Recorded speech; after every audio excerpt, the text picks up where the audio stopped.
बिस्मिल्लाहिर्रहमानिर्रहीम। अस्सलाम वालेकुम स्टूडेंट्स, हम डिस्कस कर रहे थे मैथ 9 का chapter 2 real and complex numbers. Students, आज तक हम चैप्टर 2 में रियल नंबर्स को डिस्कस कर रहे थे। स्टूडेंट्स, आज से रियल नंबर्स का टॉपिक ख़त्म हुआ और आज से हम चैप्टर 2 के सेकेंड पार्ट यानी कि कॉम्प्लेक्स नंबर्स को स्टार्ट करेंगे। तो स्टूडेंट्स, आइए स्टार्ट करते हैं।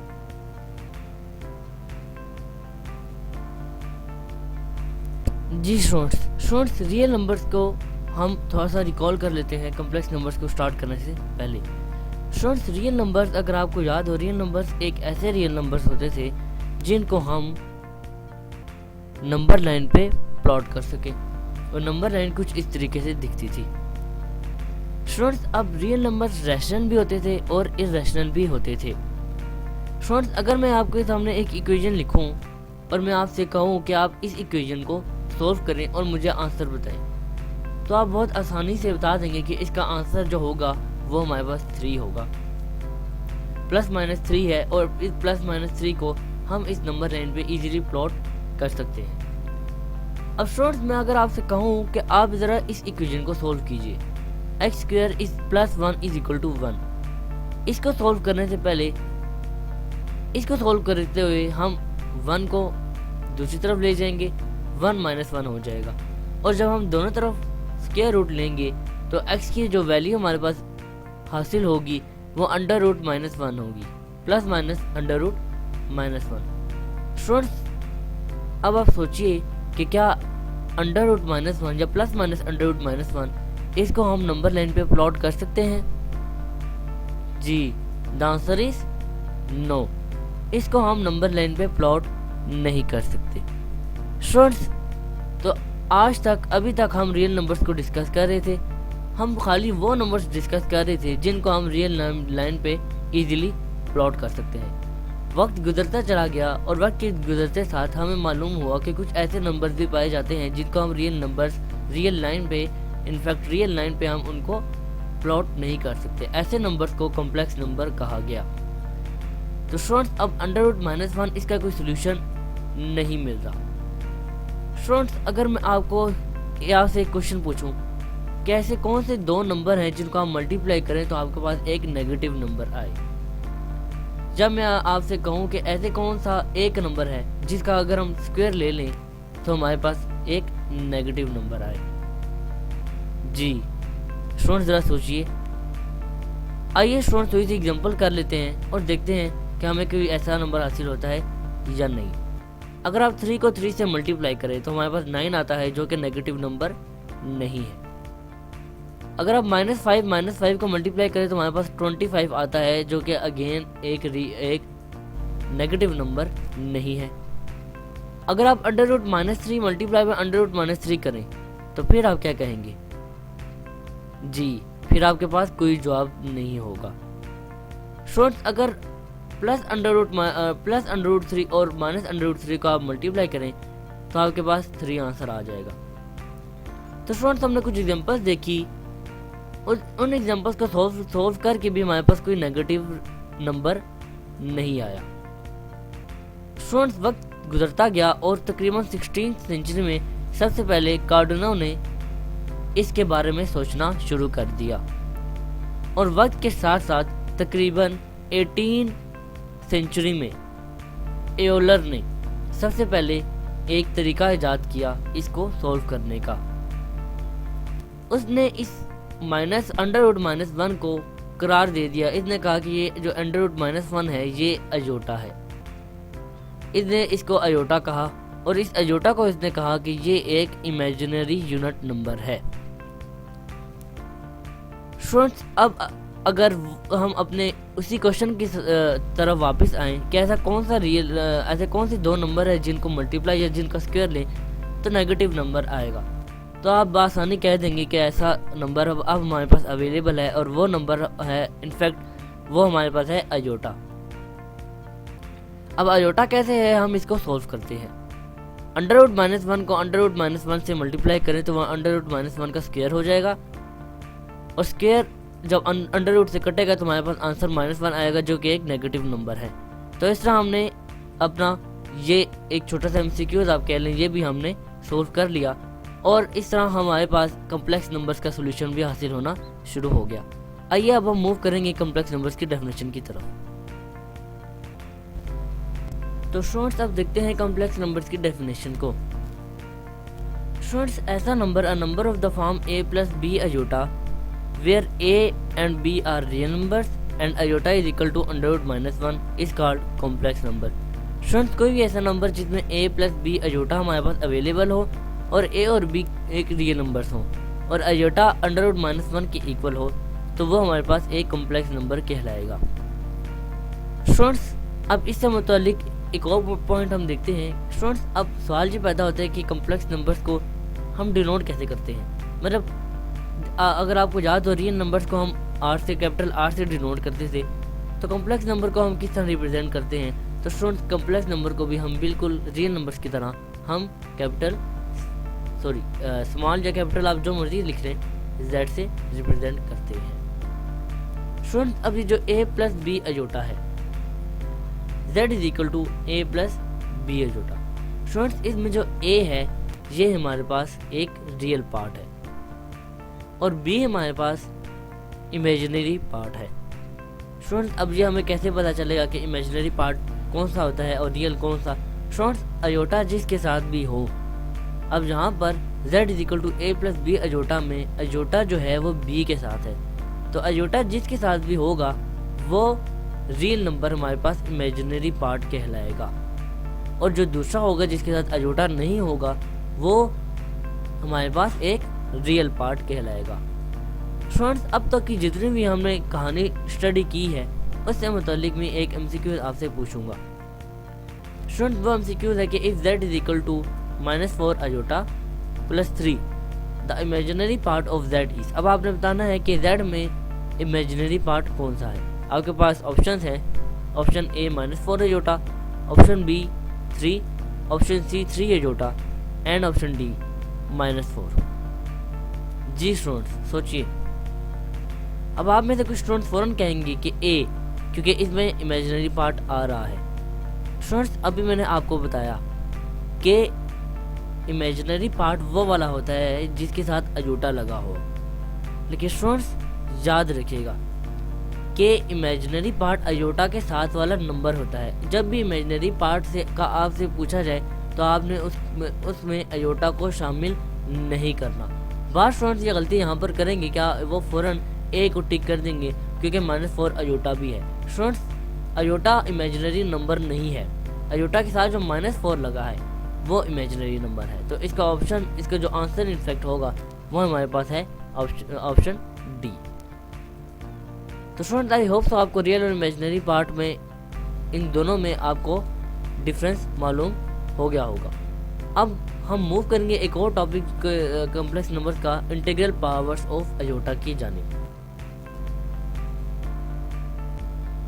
जी students, integral powers of iota. Integral powers of iota से क्या मुराद है, यानी कि अयोटा, खाली अयोटा हमारे पास, हम जानते हैं कि अयोटा अंडर रूट -1 है। इंटीग्रल पावर से मुराद ये है कि अयोटा का अगर स्क्वायर ले लिया जाए तो क्या हासिल होगा, अयोटा का अगर क्यूब ले लिया जाए तो क्या हासिल होगा, और अगर अयोटा का अप टू सो ऑन जितने मर्जी नंबर ले लीजिए तो हमारे पास क्या हासिल होगा। आइए देखते हैं। स्टूडेंट्स, हम जानते हैं कि अयोटा जो होता है, अयोटा हमारे पास होता है अंडर रूट -1 के। अब अगर मैं आपसे कहूँ कि अयोटा स्क्वायर क्या होता है, तो अयोटा स्क्वायर अभी हम पीछे फाइंड भी करके आए थे। अयोटा स्क्वायर हमारे पास होता है -1 के इक्वल। अब अगर आपसे पूछूं कि अयोटा क्यूब क्या होगा, ये थोड़ा सा क्रिटिकल है। अब अयोटा क्यूब को हम लिख सकते हैं अयोटा स्क्वायर इंटू अयोटा। इस तरह आप क्यों लिख रहे हैं स्टूडेंट्स, क्योंकि हम डायरेक्ट अयोटा क्यूब की वैल्यू नहीं मालूम, हमें अयोटा स्क्वायर की वैल्यू मालूम है। Students, iota square into iota, हम रियल नंबर्स की प्रॉपर्टीज़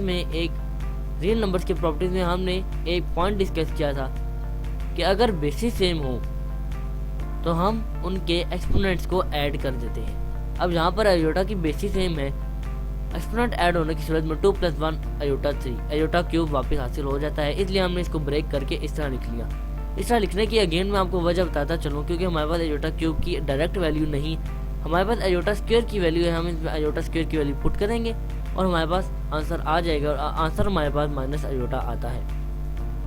स्टूडेंट्स अगर इसी तरह ही मैं आपसे पूछूंगा अयोटा 4 यानी कि अयोटा पावर 4 की वैल्यू क्या है, तो आप इसको ब्रेक करके लिख सकते हैं iota square into iota square. दोनों की वैल्यूज पुट करेंगे, -1 into -1 is equal to +1। Students integral powers of iota में और बहुत से पॉइंट्स आते हैं, बहुत सी पावर्स आती हैं, लेकिन आप इनिशियली इन चारों पॉइंट्स को याद रखिए। इन चारों पावर्स को, इनफैक्ट अयोटा की इन चारों पावर्स के जो आंसर्स होते हैं वो आप अच्छे तरीके से याद कर लीजिए, क्योंकि आगे जो हम प्रॉब्लम सॉल्व करेंगे अभी उनमें ये हमारे बेसिक पॉइंट्स होंगे। स्टूडेंट्स अब हम एग्जांपल्स कुछ देखते हैं। एग्जांपल्स में अगर अयोटा पावर 8 देखें तो हम इसको इस तरह सॉल्व करेंगे कि अयोटा पावर 8 को हम इस तरह लिख सकते हैं कि ब्रैकेट के अंदर अयोटा स्क्वायर और होल पावर 4। अब अगर होल पावर इसको खोले तो 2 4 द 8 वापस आ जाएगा, इसलिए हमने इसको ब्रेक करके इस तरह लिख दिया। अयोटा स्क्वायर अब हमारे पास होता है -1 और -1 की पावर 4 1 आएगी। स्टूडेंट्स मैं आपको एक छोटी सी ट्रिक बताता चलूँ कि अगर -1 की पावर, अगर कोई भी हमारे पास माइनस डिजिट हो, जैसे यहाँ पे -1 है, अगर -1 की पावर कोई इवन नंबर हुई यानी कि 2 4 6 8 10 या अप टू सो ऑन, तो उसका आंसर हमारे पास 1 हासिल होगा। लेकिन अगर -1 की पावर हमारे पास ऑड नंबर हुई, यानी कि -1 की पावर अगर हमारे पास क्यूब हुई या 5 7 9 अप टू सो ऑन, ऐसे अगर ऑड नंबर हमारे पास हुई तो हम कहेंगे इसका जो आंसर हमारे पास आएगा वो -1 के इक्वल आएगा। स्टूडेंट्स अब हम मूव करेंगे सेकंड एग्जांपल की जानिब। इसमें अयोटा माइनस पावर -8 है। स्टूडेंट्स अयोटा पावर -8 है। हम आप जानते हैं कि हमने जब रियल नंबर्स के कुछ प्रॉब्लम सॉल्व किए तो हमने देखा था कि जब हम पावर्स को हमेशा अगर नेगेटिव हो तो हम उनको पॉजिटिव में लाने की कोशिश करते हैं। अब पॉजिटिव में हम इसको लाएंगे 1 divided by aorta 8।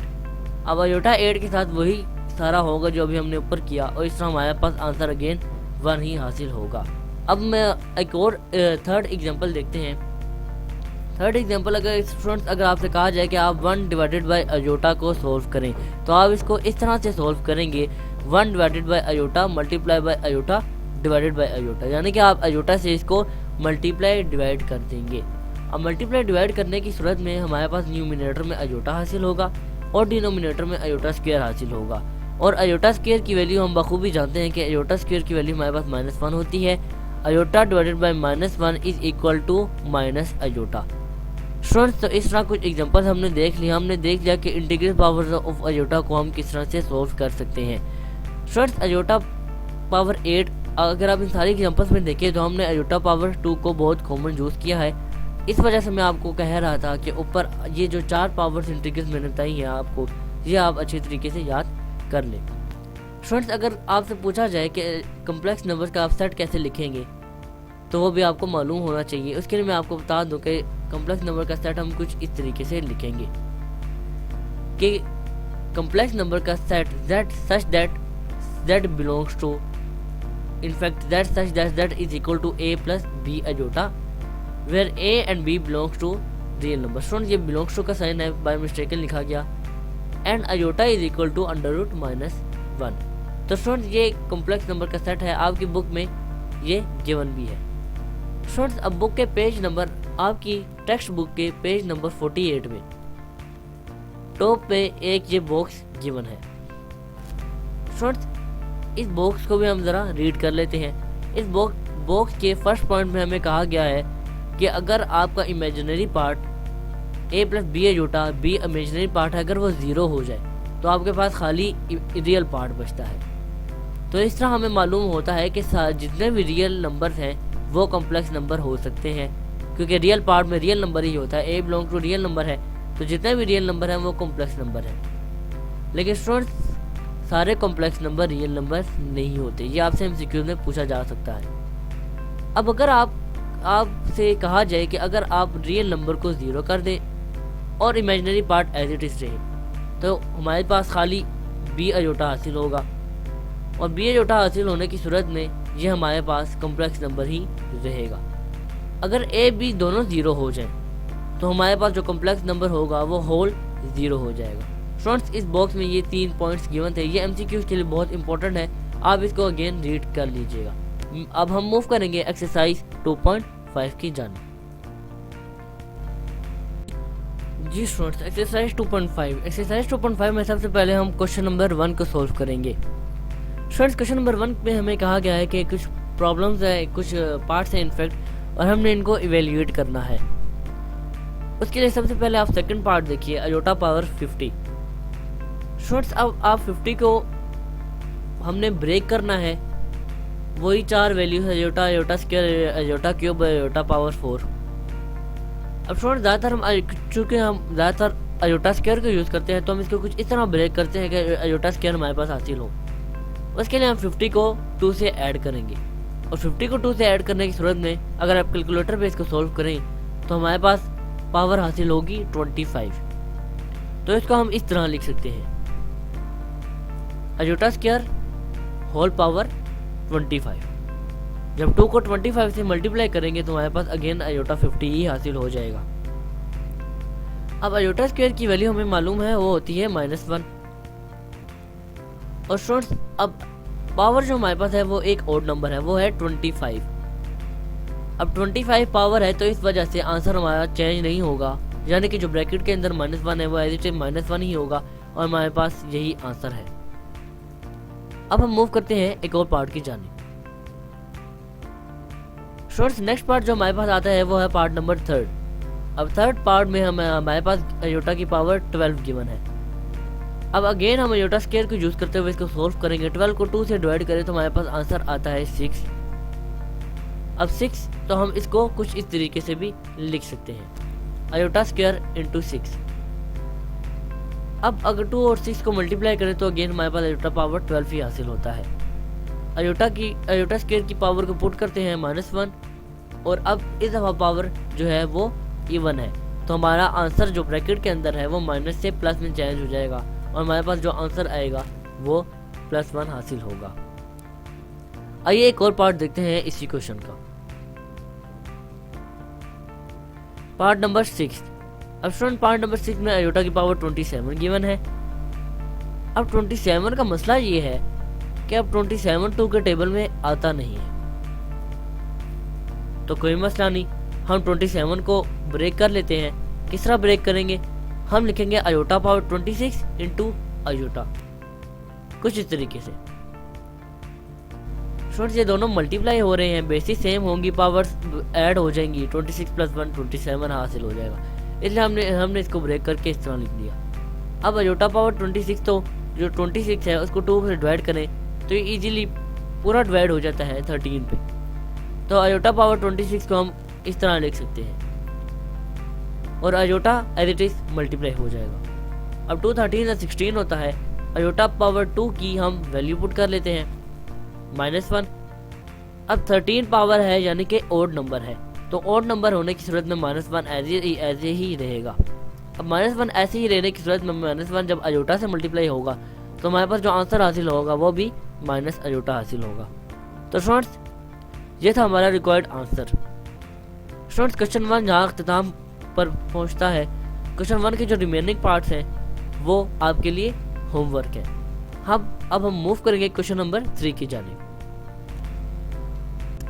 Ji students, question number 3 of exercise 2.5, इसके स्टेटमेंट में हमें कहा गया है कि write the real and imaginary part of the following number. हमें कुछ पार्ट गिवन है, उनमें नंबर्स हैं, हमने उनके रियल और इमेजिनरी पार्ट को अलग करके दिखाना है। स्टूडेंट्स, सेकंड पार्ट हम सॉल्व करेंगे। सेकंड पार्ट है -1 + 2 अयोटा। सबसे पहले हम इसको z के इक्वल ले लेंगे क्योंकि ये एक कॉम्प्लेक्स नंबर है। अब स्टूडेंट्स, हमने बताना है कि रियल पार्ट क्या है और इमेजिनरी पार्ट क्या है। मैंने आपको बताया था कि रियल पार्ट वो होता है जिसके साथ अयोटा ना हो, और इमेजिनरी पार्ट वो होता है जिसके साथ अयोटा हो। तो यहाँ पर रियल पार्ट जो हमारे पास है वो है -1, और इमेजिनरी पार्ट हमारे पास है 2। स्टूडेंट्स, इस क्वेश्चन का सिंपली यही आंसर है। अब एक और पार्ट देखते हैं इसी क्वेश्चन का, part number 4। Students, part number 4 में -2 अयोटा है। अगेन सबसे पहले हम इसको z के इक्वल ले लेंगे, z = -2 अयोटा। अब मेरा आपसे सवाल है, अब स्टूडेंट्स, अब आपने बताना है कि इसका रियल और इमेजिनरी पार्ट कौन सा है। ज़रा सोचिए जी, आप में से कुछ स्टूडेंट्स ने सोच लिया होगा। बिल्कुल, इसका जो रियल पार्ट है वो है -2, और इमेजिनरी पार्ट भी हमारे पास -2 ही है, कुछ इस तरीके से। स्टूडेंट्स यहाँ पर इमेजिनरी पार्ट में -2 अजोटा, क्या ये दुरुस्त है? जी, द आंसर इज नो, बिल्कुल ये दुरुस्त नहीं है। स्टूडेंट्स ये मैंने इसलिए लिखा था कि आपसे पूछ सकूं, कुछ बच्चे कंफ्यूज हो जाएंगे कि सर ने तो कहा था कि अजोटा नहीं आएगा, लेकिन कुछ स्टूडेंट्स कहेंगे कि बिल्कुल ठीक है, अजोटा आना चाहिए। तो स्टूडेंट्स ये -2 जो है खाली यही इमेजिनरी पार्ट है, अजोटा इसमें नहीं आएगा। तो स्टूडेंट्स जब आप नोट करेंगे तो अजोटा नहीं लिखना, खाली -2 लिखना है। ये मैंने आपको थोड़ा बहुत कंफ्यूज करने के लिए ट्राई किया। अब स्टूडेंट्स ये पार्ट हमारा यहीं पर ही ख़त्म होता है और इनफैक्ट क्वेश्चन नंबर 3 भी यहाँ पर इख्तिताम को पहुँचता है। क्वेश्चन नंबर 3 के जो रिमेनिंग पार्ट्स हैं वो आप अपने तौर पर होमवर्क में सोल्व कर सकते हैं। स्टूडेंट्स नेक्स्ट लेक्चर में इंशाल्लाह हम कंजुगेट को देखेंगे, कंजुगेट होता क्या है। तो आपसे मुलाकात होगी हम इंशाल्लाह नेक्स्ट लेक्चर में, तब तक के लिए अल्लाह हाफिज़।